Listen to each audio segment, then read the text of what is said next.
کیوں اللہ تعالیٰ ایمانیات پہ اتنی بات کرتے ہیں، کیوں اس کو رپیٹ کرتے ہیں؟ اس لیے کہ بنیادی مسئلہ نجات ہے۔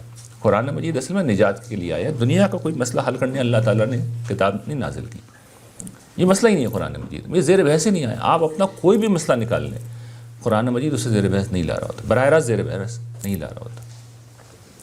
وہ جتنا کچھ بھی دین بتاتا ہے اصل میں اسی پہلو سے بتاتا ہے کہ انسان کی آخرت ٹھیک ہو جائے، بلکہ خود آخرت ایک سمجھیے کہ عقیدہ ہی ہے، ایمانی ہے، بنیادی ایمانیات ہی ہے، سمجھیے کہ حقیقت ہے۔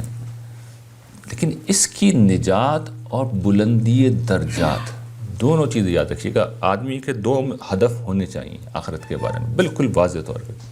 یعنی جس وقت آپ ایمانیات میں جانیں گے نا، غور کریں گے، اسے اپنی زندگی کا مسئلہ بنائیں گے، تو آپ کی زندگی میں فوراً تبدیلی یہ آئے گی کہ آپ کو پتہ ہی چلے گا کہ ایک عظیم اپورچونٹی کریٹ ہو چکی ہے۔ یعنی خالق نے، ایمانیات جب اپنا تعارف قرآن کراتا ہے کہ ایک خالق نے عظیم کائنات بنائی ہے اور تمہیں دینے کے لیے بنائی ہے۔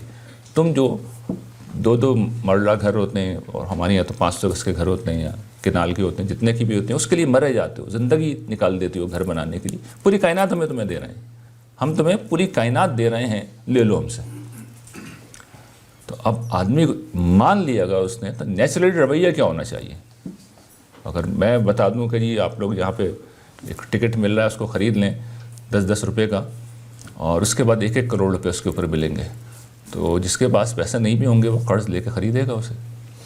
یعنی اگر وہ اپنے ہوش و حواس کے اندر ہے اور اسے یقین ہے کہ بات صحیح ہے، تو وہ یقین نہ بھی ہو تب بھی کم سے کم ایک ٹرائی ضرور کرے گا کہ چلو ہو سکتا ہے صحیح نہیں ہو۔ اتنی بڑی اللہ تعالیٰ نے آفر کر رکھی ہے، لیکن ہم اس چیز کو سیریسلی نہیں لیتے، اس لیے کہ ہمارے یہاں جو ایمانیات میں آخرت شامل ہے وہ بس مان لیا ایک چیز ہے۔ یعنی ایک لمحے کے لیے آپ سوچ لیے نا کہ ہمارے بچوں کے جب ایگزام ہوتے ہیں، ہمارے بھی جب ایگزام کے مرحلے سے ہم گزرے، ہم کتنے دیوانہ وار اس میں محنت کرتے ہیں، راتوں کو جاگتے ہیں۔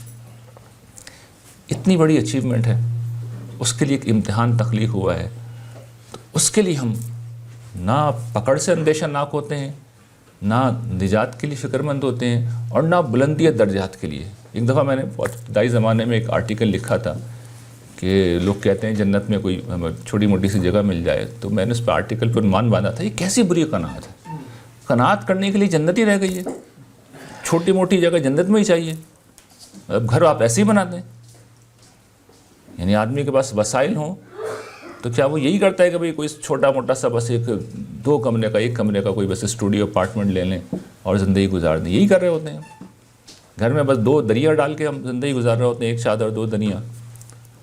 اسی طرح ہی ہم سوتے ہیں، کمرے ایسے ڈیکوریٹ کرتے ہیں، گھر ایسے ڈیکوریٹ کرتے ہیں، ڈیکوریشن کے آخری اہتمام ہم کرتے ہیں، فرنیچر اعلیٰ ترین لیتے ہیں، گاڑی اچھی سے اچھی لیتے ہیں، سب کچھ ہم کر رہے ہوتے ہیں، تو آخرت ہی رہ گئی ہے قناعت کے لیے۔